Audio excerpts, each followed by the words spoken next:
state visit over the course of the next 45 minutes or so. So stay with us. We're going to be breaking this down. The day one has been absolutely a rapturous. It's been a great welcome for Prime Minister Modi's first state visit to the US. Let's look at the people that he met on day one, immediately after he landed. And we'll take you through all the people that he met and the reactions that we got and what it means for India and Indians. We'll begin with the man who makes the most amount of news in recent times, apart from Prime Minister Modi, that is, and that is Mr. Elon Musk. Elon Musk met Prime Minister Modi, a famous meeting that has been covered in reams of newsprint already and hours of coverage on television and online. And after that meeting, the comments from Mr. Musk, ladies and gentlemen, those were to watch out for. Straight off the bat, responding to that question on former Twitter chief Jack Dorsey's allegations that the Indian government doesn't allow Twitter to operate freely.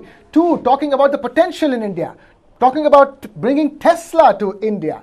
So, Elon Musk, there were many others. There was Neil deGrasse Tyson. There were Nobel laureates Paul Romer and Peter Agre. And there were others as well, like Mr. Nassim Taleb, the celebrated essayist. We will be taking you through them as to what those conversations were all about. But we begin with Mr. Elon Musk and Kartik, Amit.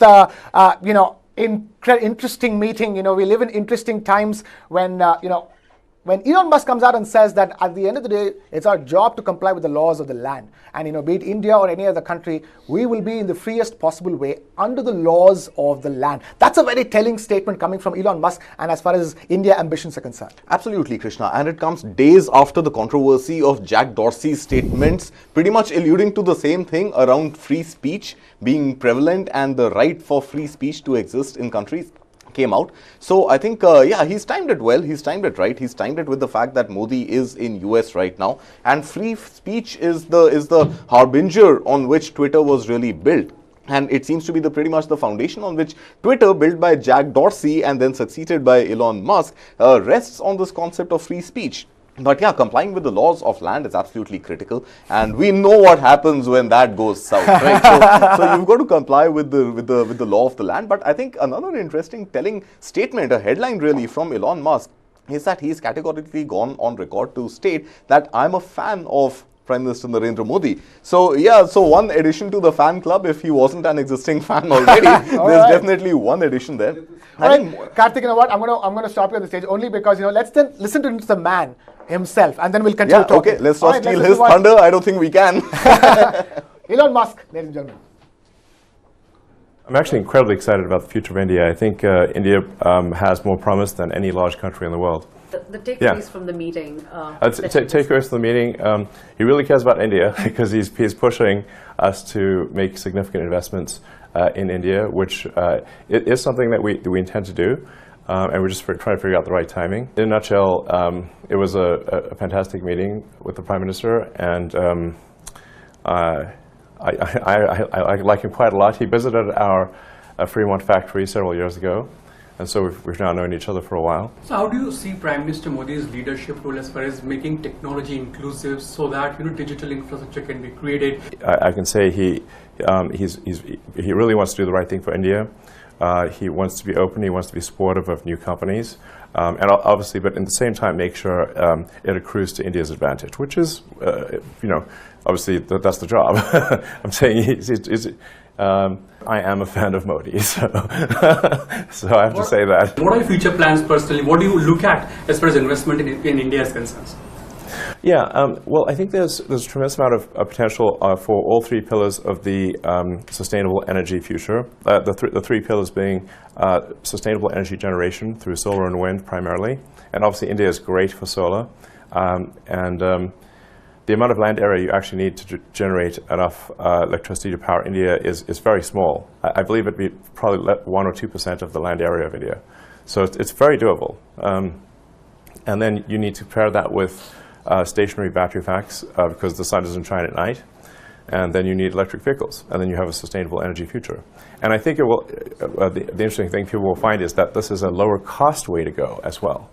That may surprise people. And we're also hopefully looking forward to bringing Starlink to India as well. The Starlink internet, which I think can be incredibly helpful for sort of remote or rural villages where they perhaps either may have no access to internet, or the internet is very expensive and slow. Do you plan to visit India anytime soon? But did Prime Minister extend an invitation to you? He did, yes, I'm tentatively planning to visit India again next year.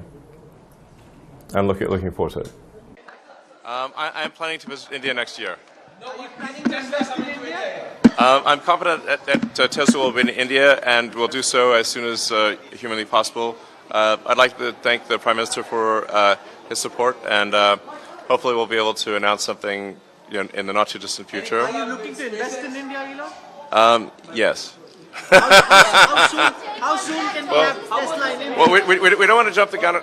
We don't want to jump the gun on an announcement, but I think it's quite likely that there will be a significant investment and relationship with India in the future. That's big news. What made you change your mind? I've never changed my mind. How was your meeting with the Prime Minister? I have to go, guys. Thank you. It was an excellent, very good conversation. How soon did Ambassador. Oh, well. How I wish I was a fly on a wall, when that was happening, when Elon Musk. In fact, how I wish I was a fly on a wall whenever Elon Musk is to hear him talk. Okay, so much to unpack, so to speak. We begin with something simple that I don't think is discussed enough. Starlink internet, that he's talking about bringing internet to remote areas. From Starlink internet to the most obvious, which is when will we see Tesla cars on Indian roads, or when will we see Tesla cars being manufactured out of India? It's quite the wide range, isn't it? So I think what we should also look at, Krishna, in addition to that, is the entire backward integration that Elon Musk wants to do in India.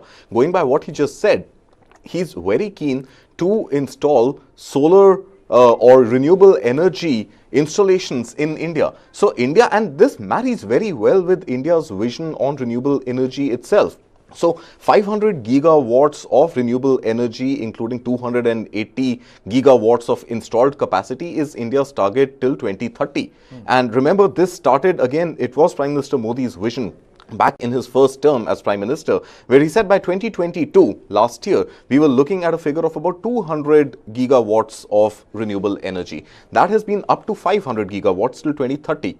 So Elon Musk's plan to get into the renewable energy space, number one, with installed capacity in India, is one headline coming out. And linked very closely to that is the whole Tesla entry into India. About a month ago, we had representatives from Tesla visiting India, meeting members of the Prime Minister's office, and trying to figure out how can a change in India's import duty structure be implemented to benefit Tesla's entry. Now, at present, we have a cap on cars imported costing 40 lakhs and above, which attract a 100% duty, whereas cars which are 40 lakh rupees and lesser attract a lower 60% duty. So this whole debate on duty cut was very rife when Elon Musk's team was here, the Tesla team was here in India. Now, again, when you look at the larger geopolitical environment, Tesla manufactures in China, but India is very clear that if you're manufacturing in China, we are not going to let you open showrooms here and sell. So while you talk about import duty, and that is not something the Indian government is agreeable to at all, because that's going to unlevel the playing field for any other player who wants to come in, right? But India is very clear, you want to sell in India, you bloody well make in India. And if you're not making in India, I'm sorry, great, thank you US for rolling out the red carpet, but we are not rolling out the red carpet for you to only sell in India and take the profits back home. Unless you're creating employment here, we are not letting you sell in India. Right.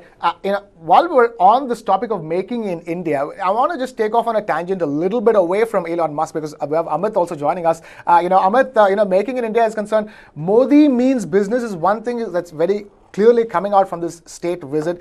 Even as he landed, there is news coming out that Google is looking to shift its iPhone, its Pixel phone, beg my pardon, not the iPhone.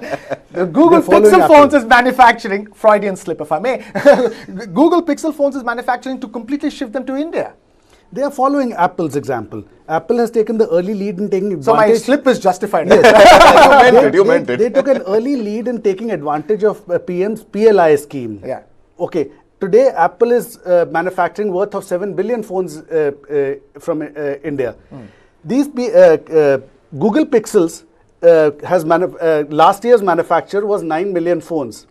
So it's a huge amount of phones that they manufacture. So that is one thing that they want to take advantage of, and I would like to say that they are following Apple in this. Fair enough. They're already in talks with Dixon Foxconn, which is one of the suppliers of Apple also, and Lava in India.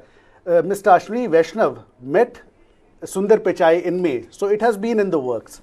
So yeah, that's one thing. And I believe even Elon Musk is, when he said that 1%, you just need 1% of land to basically generate electricity enough for India. I believe he's looking at even creating infrastructure for electric cars, backward linkages in India. Fantastic. From mobile phones to electric cars, this is quite the wide gambit. It's fascinating. Another thing about what Elon Musk was talking about is that his confidence when it comes to investing in India and the camaraderie that he shares with, because this is not a social media company that he has. Yes, he has social media companies as one of his activities. You're talking about heavy industry, manufacturing, and for that, for somebody like him to have that camaraderie with Narendra Modi only increases his propensity to spend and invest in India. And he's saying he's going to visit India next year. Yeah. He's not coming to India for a holiday on the beaches of Goa, right? No. I think he's definitely coming to further accentuate his business ties with India. Yeah. And I think the larger story which is coming out of the US is also the fact that overall this mistrust on China and how the world got impacted with China going under the zero COVID policy and overall the mistrust owing to COVID and where it originated from, etc. And overall how supply chains got hit across the world. I think the world is very seriously looking at investing in India and India becoming the manufacturing hub, the factory of the world. And that is visible across industries. Amit was talking about phones, the Google Pixel. Before that, we saw how last year we had $11 billion worth of smartphone exports from India. Yep. And 50% of those were Apple. Yep. Now, Apple, well before setting up its own showrooms in India, before setting up retail, brick and mortar retail, 2 stores in India, long before that had in partnerships to continue manufacturing in India. Now we are at a cusp of iPhones also getting manufactured. Up until now, you only had casings, you had certain components, you had assembly happening in India. But now we are looking at core iPhone manufacturing to also kickstart in India. Yep. So overall, the message is clear. All serious players who mean business are looking a little away from China, looking straight into India and promising to make big investments, which are not a social cost for them. There is value that they seem to derive out of their investments in India. Oh, fascinating. Also, Elon Musk and India is a story that has to be also spoken about in context of SpaceX as well. Yeah. I don't think enough gets discussed about SpaceX's plans for India. The moment when people think Elon Musk, Twitter, Tesla. That's about it. Amit, do you want to comment on how do you think in terms of SpaceX and Elon Musk's own ambitions of pushing SpaceX in India? India, the ISRO makes the cheapest launch vehicles in the world. So I believe a marry of technology is there on the cards, is there for the taking. How it plays out, and I would come back to the meeting between Modi and Musk. I believe it had little to do with Twitter or Jack Dorsey's comment. It had more to do with basically setting up manufacturing and technology transfer in India. Right. Amit, stay with us. We also have Mr. Rakesh Khar joining us live on the broadcast. Rakesh ji, thank you so much for taking time out to talk to us. Fascinating sequence of events, from the build-up for Prime Minister Modi's visit to what happened on day one. I want to understand what really struck you as far as his meeting with Elon Musk is concerned, because that's what we're discussing at this point in time. Fascinating meeting and fascinating reactions coming from Mr. Musk after the meeting. Hi, morning, Krishna. It's very important to note that, while as each visit by an Indian head of state to US has been exceptional, there has been a certain trajectory that has been followed in the India-US ties post the nuclear agreement deal that was done by Manmohan Singh government. But this particular visit with Modi, has been cast in the larger context of economy. It's the economy that's driving this particular, trajectory. In that sense, the focus on economic ties between the two countries is going to be the larger narrative that's going to, so to say, define the success of this visit. Coming to Musk, I think there wouldn't be a better occasion to kickstart the visit with a meeting with Musk and Modi. And both are very warm and affable. And I think what we saw and heard Musk is interesting in terms of camaraderie, but I would have loved him to be a little more specific in terms of committing a plan to India. He's been a little vacillating in what he's been talking about, India when it comes to establishing a plant in India. First he said India is a difficult market. Then he said that, we cannot miss and not be in India. And then finally he said, we will not set up a plant. That was the latest tweet that he did. But we are committed to be in India. So, a little more specifics hopefully will come as they pan out. Yes, in terms of the chemistry and the visibility that Prime Minister Modi's visit gets with this high-profile meeting with Elon Musk, sets the right tone for the visit right away. Krishna rightly mentioned, we do get a lot of focus on the Tesla cars and Twitter. Twitter, of course, in terms of business proposition, is a non-entity, though India is a growing market for it. But yes, the Starlink internet, I just want to put that in context. Tusk has run into huge bad weather with China on that. One of the key problems between Elon Musk and the Chinese establishment is that China sees Elon Musk as, using this particular facility or as this particular business as a means of surveillance on Chinese, installations. So obviously, Musk is looking at expanding the canvas there very clearly, with India being more favorable to global companies in telecom, where there's the stated intent, and there are already many of them in India. You mentioned Google, we know Apple. So in that sense, that is probably going to be a far more significant and strategic investment, details of which we still don't know. On the car side, I don't think Government of India is going to whittle down on any customs duty cut. Even when Musk probably has a very valid point when he says that if India is pushing for energy timelines, there's a stated mission. Why doesn't it, create a differential tariff structure for fossil fuel-led imported cars and energy-efficient imported cars?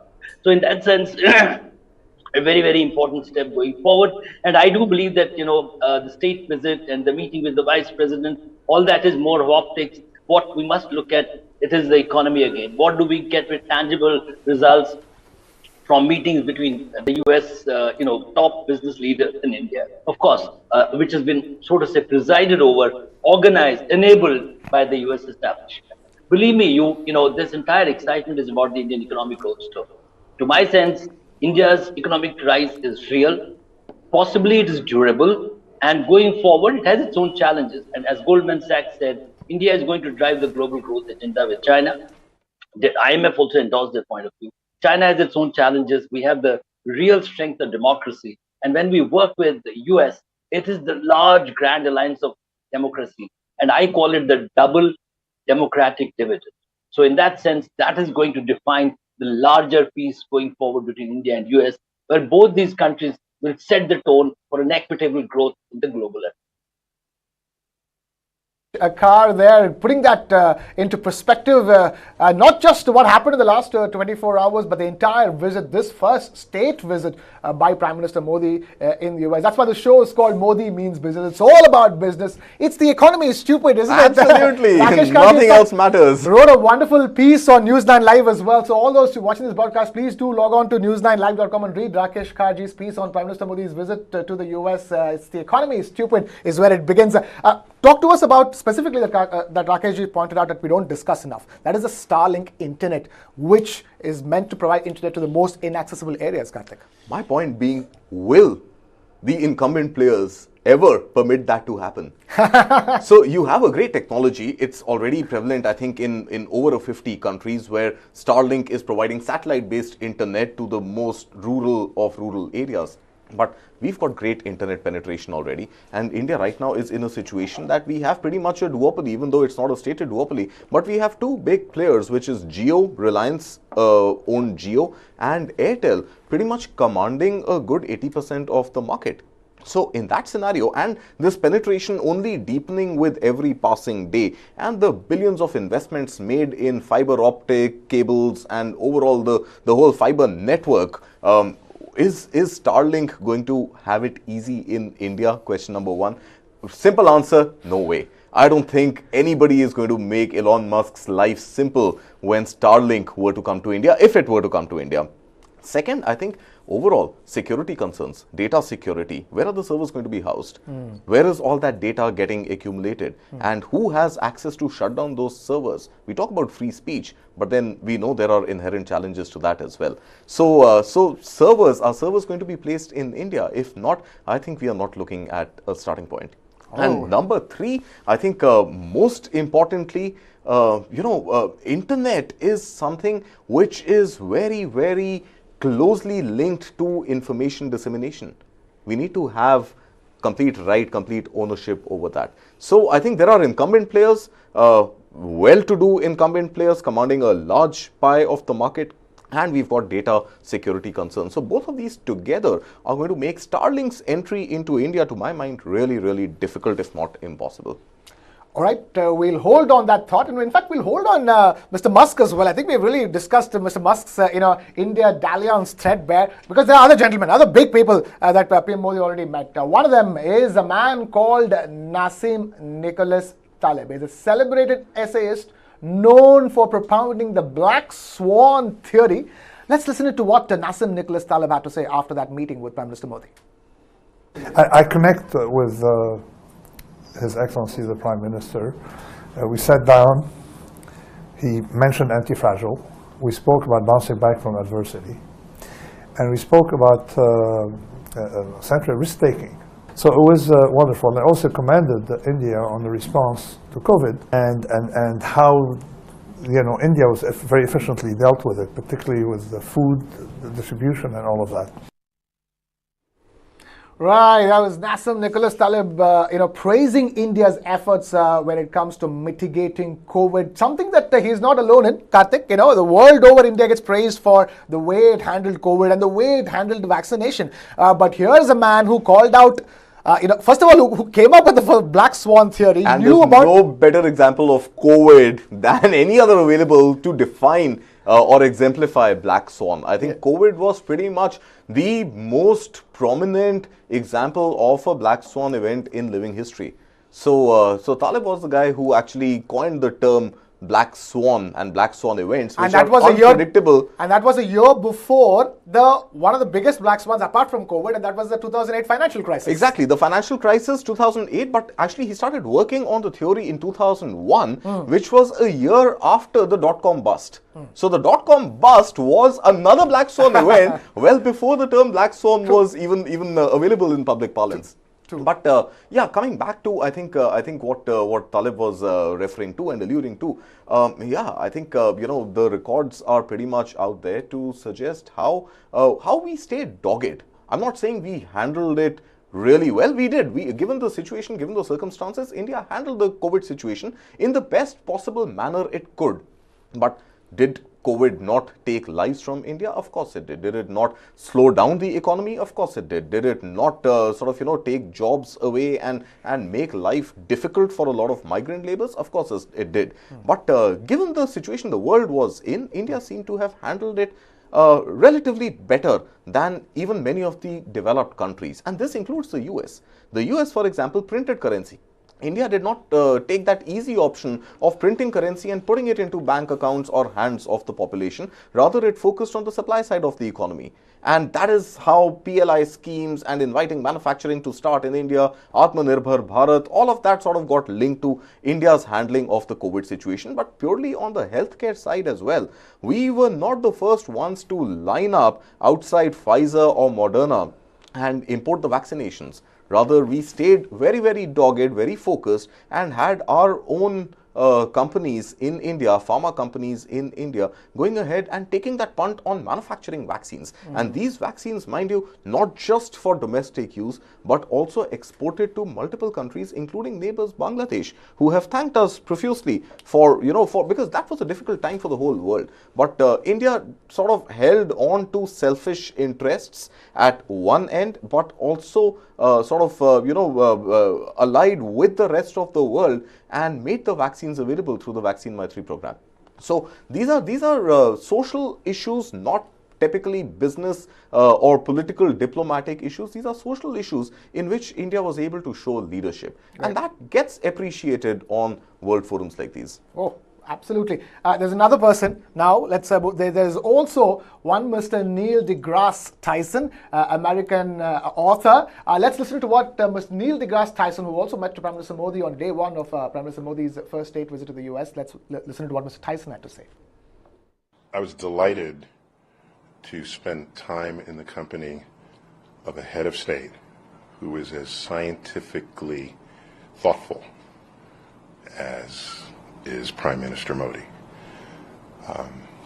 So many leaders of the world, I think their priorities might be out of balance with what it needs to be going into the 21st century. With all of the challenges we have in civilization, the solutions are going to come from innovations in science and technology and engineering and math. And it's very clear to me that he cares about all of this. Obviously, he reserved his conversations about space for me, and I guess Elon was here a few minutes before I got here. But it's clear that space matters quite a bit to the Prime Minister. And I reminded him that space is a kind of a gateway field in the sense that we all love to watch a rocket launch. Okay, so now you say, well, where's the rocket going? Oh, it's going to Mars. Oh, I care about rocks on Mars, so it'll attract a geologist. Oh, we're going to look for life on Mars. It'll attract a biologist. Well, we need an engineering camera. We'd get the engineers. And so all of these branches of science issue forth from an interest in space. And Prime Minister Modi knows this. So I was delighted to hear about future programs that he has in mind, where to stimulate curiosity among children, school children. The school children are already curious. I made sure to drive that home, and I think he knew that. But how do you retain curiosity going forward? And so he has plans to build these curiosity centers. He had a different word for it, I forgot. Places where your kids come and they just play, but they're playing with things that explore nature, or the laws of physics, or chemistry, or biology. Therefore, the natural world becomes the playground, not just some toy made by a toy manufacturer. That's a form of playing, but if as a child you're playing with things that matter in nature, you're going to end up a different kind of adult. You might even end up as a scientist. Well. Some people end up as scientists, and some are here in the studio helping you understand what scientists are trying to tell you. We have Mr. Rakesh Khar continuing to be with us, and we also have Mr. Karan Bhasin now joining us on the broadcast. Rakesh, I'm going to come to you in just a bit. I'll just take this to Karan, who's just joined us in the broadcast. Karan, talk to us. What do you make of Mr. Neil deGrasse Tyson's word? Everything begins from space, and Prime Minister Modi knows the importance of space. Interestingly, if we go back to the pandemic, one of the things that the government did at that time was open the space sector, largely because there was a feeling that, we have restricted access to this sector. There's a lot of innovation that happens here, a lot of which, has implications for industrial production, manufacturing processes, etc. So I suspect somewhere the idea that the government has is that, of course, there are spin-off benefits to greater role of private sector in a high-tech area such as space. And there's also a push that the government is giving towards, more tech, more science and, R&D investments that private sector makes and even the public sector matches. So I suspect that the interaction that they had probably focused a lot on where Indian science is at the moment and where it should go going forward. So I think it would have been nevertheless, it would have been an exciting conversation, and unfortunately, only these two people know what was the contours of the conversation. Right. Stay with us, Karan. Rakesh ji, another fascinating aspect, even as we discuss the economics and the importance of business when it comes to that relationship between India and the US. Space is another facet that's also very important, be it from the perspective of Elon Musk and SpaceX's investments in India, and in general, cooperations in space. Krishna, right, before I get to space, I think Nassim Taleb has made some very, very interesting observations about Modi. Put together, both of them lend a very, very strong, vocal, robust, intellectual and scientific heft to brand Modi. Something that he's accused of, not being formally educated at the top.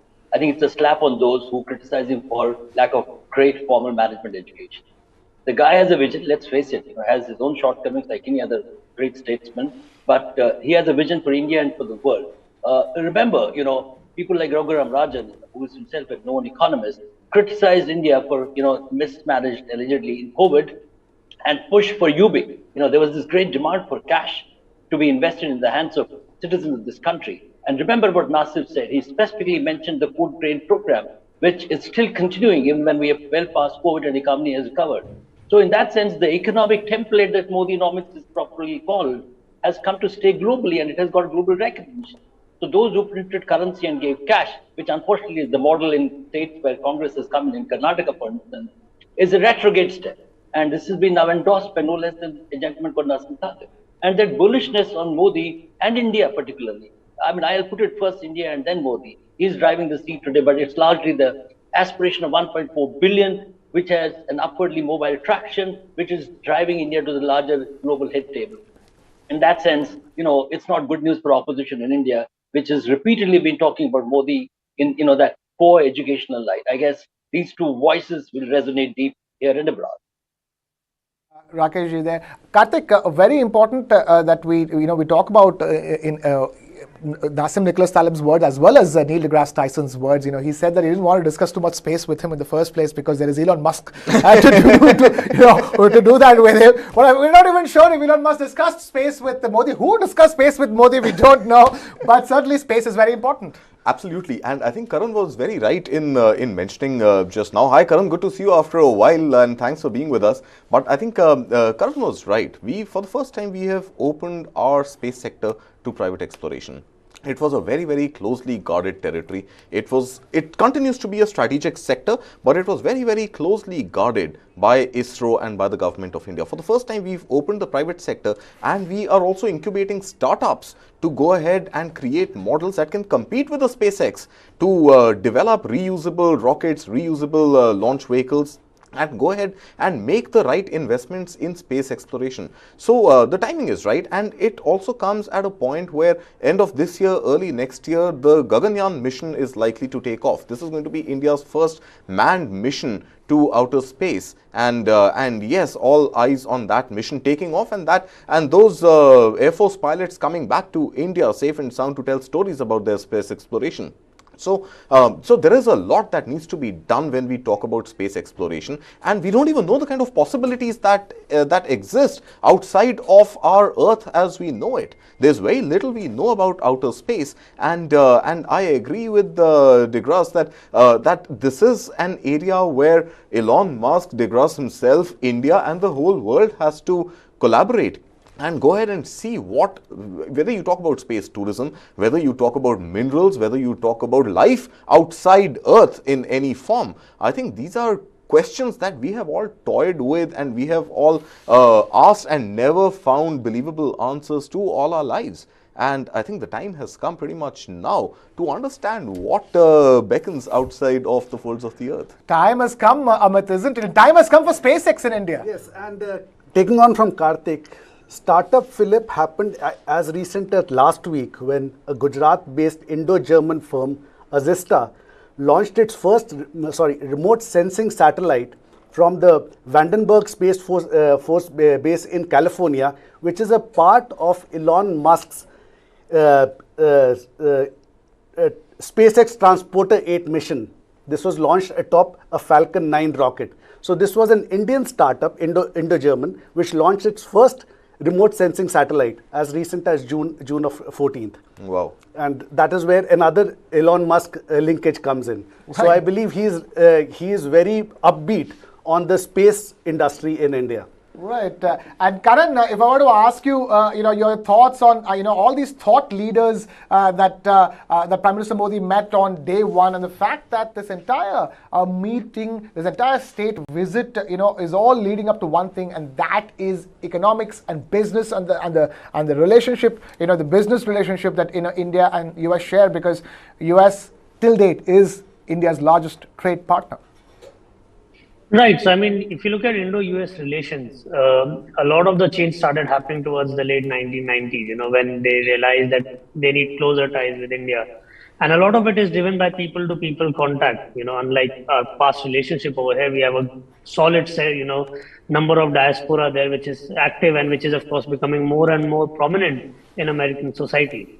Now, as it turns out that, fast forward 20 years and you have India exactly where China was, say, 20 years back, 30 years back, which means that the scope of economic opportunity today has shifted from China to India. And Americans are smart. They recognize this shift, and probably they recognized it early on. And that's why they started, making early investments about 20 years back. And today what we see happening is a culmination of those consistent, persistent efforts and, investments that were made by leaders on both sides across party lines, that, you have leaders such as Elon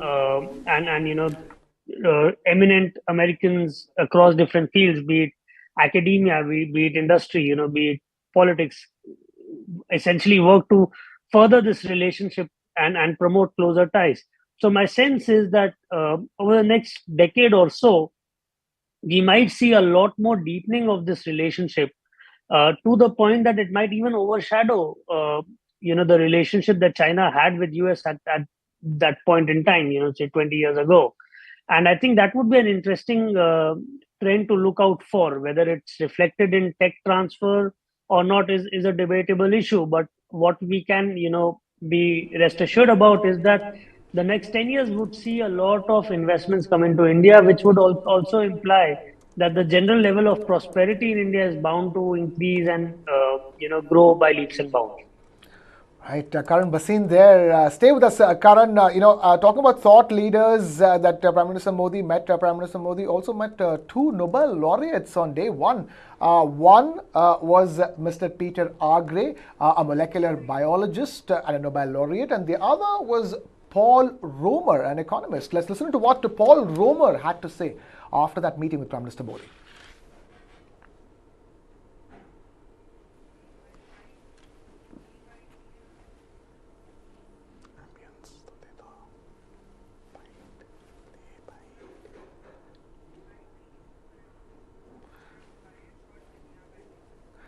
Right, we are just getting you that soundbite with Paul Romer. Paul Romer is part of the contingent of thought leaders in America who met Prime Minister Modi on day one of his visit.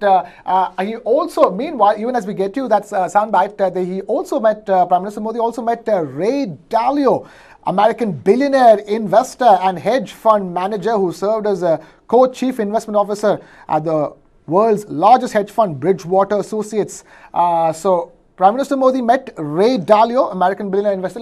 I have a quote of what Paul Romer said. While we pull out that bite and play it, I think I can quote him. And he says, "A good day is when I learn something, and I learnt a bunch what India is doing. India can show the way to the world on authentication front by programs like Aadhaar."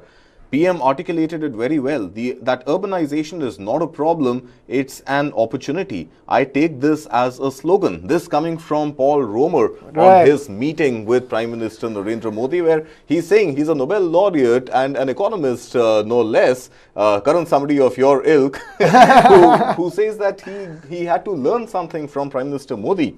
And I think Aadhaar and urbanization not being a problem but an opportunity is a very profound statement, Karan.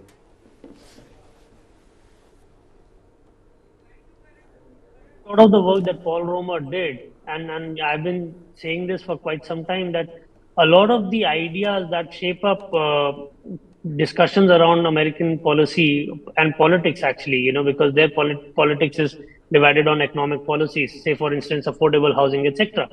A lot of that stuff is actually happening in India. You have the PM Awas, which is affordable housing, and then you have Ayushman Bharat, which is taking care of healthcare, and so on and so forth. So what I realize is that there's a lot of barriers to information flow. So what a lot of these people push for on the policy front, they're not aware that a lot of that is actually happening in India. So these interactions are very useful in that sense, because what that does is that communicates about the stuff that's happening in India on the policy front with leaders and people like Paul Romer, who can then look Right. at what's happening in India, Indian experience, and then, probably use that to Right. further the policies that they would like to see in the US. Fair enough. Karan, stay with us. We have that soundbite from Paul Romer. Let's listen to what Paul Romer, Nobel laureate, had to say. First, we met in 2013, 10 years ago, when he was in Gujarat and I was very interested in cities. So we talked about the importance of successful urban development and the things that the government really needs to do to help lead in urban development. And he understands these issues very well. I then suggested the idea that one way to try and encourage states or cities to do something is, instead of mandating it, to offer a reward or a prize. And he said, oh yes, and he's done this. So he already understood that completely. He also talked about the experience in Gujarat when he was encouraging the redevelopment of Bhuj, I think it is. And it was emphasizing how important it is for government officials to get people behind whatever it is that they have to do, even if it's something like, rebuilding. You need to build public support. And so he understands that that's the real challenge in keeping urbanization going, and that he can't do that anymore directly from Delhi, but he has to reward the heads of the states and the city governments to do what he did before. Right, urbanization, one of the biggest challenges India is facing. Paul Romer speaking about it. Meanwhile, I've been talking about another big man who met Prime Minister Modi, and that is Ray Dalio, American billionaire investor, who also met Prime Minister Modi. Let's listen to now what Ray Dalio had to say. Well, I'm honored to be at the meeting because Prime Minister Modi is a man whose time has come at the time that India's time has come. It's very analogous to when Deng Xiaoping opened up and reformed China, 1978. And so the potential of India is enormous. And you have now a reformer, a radical reformer, who has the ability to transform it and the popularity to transform it. So I think India and Prime Minister Modi are at a juncture in which there's going to create a tremendous opportunity, tremendous changes in India that are going to be really startling. And how do you see India as the big investment destination? I think India now also is at a time when, as a country that's not in the middle of the conflict per se between the United States and China, that there is a particular opportunity as those countries are facing the inter-country challenges that they're facing. So I guess I would say that, maybe I should say it in a different way. I think not only is India at the brink of this great breakthrough in terms of reform and potential, and it has all the ingredients when I do what does it take to make a country make those moves, but in addition, the changing geopolitical world landscape lends itself to also India playing a major role, because the challenges that both the United States and China are facing internally and then with each other also play an important role for India to be able to take advantage of opportunities. Right, that was Ray Dalio. I'm going to take this across to Rakesh Khar, who continues to be with us on the broadcast. Rakesh ji, this is a very telling statement there from Ray Dalio. The position that India finds itself in terms of global geopolitics, and more importantly, it is not in the inter-country issues between the US and China. Is a very important aspect. Yeah, absolutely, Krishna. It's so heartening to see that someone from outside, as a global thought leader, saying that the time has come for India. It's India's time. It's such a big endorsement. And again, I say it's India. One must be really happy about the world looking at us as a country in that sense. And I would also like to place on record, it's a great day. I think, someone should try and, reach up to the former Prime Minister, Mr. Manmohan Singh, who sort of say risked his own government to sign the India-US nuclear deal, followed by Vajpayee ji, and we have sustained what, a certain trajectory on the Indo-US ties. And it's fruit of that sustenance that we have all these great leaders from the outside endorsing India. Coming back to the specifics of the conversations that Modi have had since the morning, the choice of people is very strategic and is of huge import. It does represent a certain variety in the intellectual, scientific, and the business community. So I think the team that has done it and made those choices needs to be complimented. Secondly, I think the whole global taking off of the economic perspective, as Jai Shankar, the Indian Foreign Minister, rightly said, the new definition of globalization today is twofold. The new global order is good, and India is placed right at the crux of it with US. One is, the digitization of the entire global framework, from culture, society to the economic to the political framework. So India is the leader in the digitization space. And second is, what we call a shifting or diversification of the supply chain framework. Early days for India, but these are the two pillars of the new global order and what is called the new globalization pecking order. In that sense, India is very, very conveniently and very rightly placed there. Right. We obviously have to be at it. And lastly, the piece on urbanization. Modi government has done a little tweak on that, and the urbanization, which has happened by connecting big ticket, highways and roads to metros and small town, tier 2, tier 3 cities. Urban is the model, that India must pursue rigorously for a greater economic and that to an equitable economic growth. Urban is the focus, where the focus needs to be. Rakesh Khar there. Quickly, Karan, I'm going to come to you for the last thoughts. As this visit has just begun, it's going to now be all about the International Yoga Day celebrations, which have already begun in India and other parts of the eastern side of the world, but will begin in the US very soon. Talk to us, your thoughts.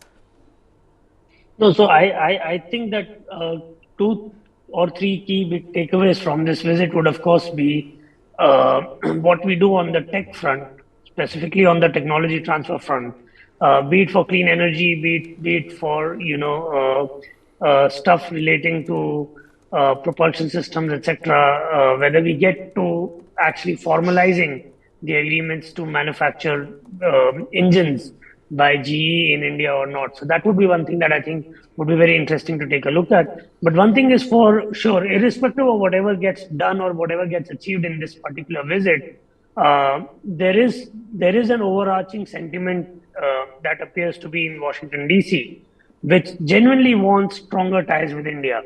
And I think New Delhi reciprocates those sentiments. So we should continue with this process, and hopefully, who knows, 10 years down the line, we would be in a much different phase of the Indo-US relationship. Oh, absolutely. Who knows what's going to happen and how much we would have progressed in those 10 years. It's only a question of how high we go from here. Karan Bhasin, thank you so much for taking time out to be with us here on the special broadcast to Modi Means Business. And of course, Rakesh Khar as well. Rakesh Khar, thank you so much for being with us. And Kartik and Amit, thank you for joining us. So I'm afraid we've completely run out of time over here. Thank you so much for watching. This is Krishnakumar signing off. Keep it with News 9.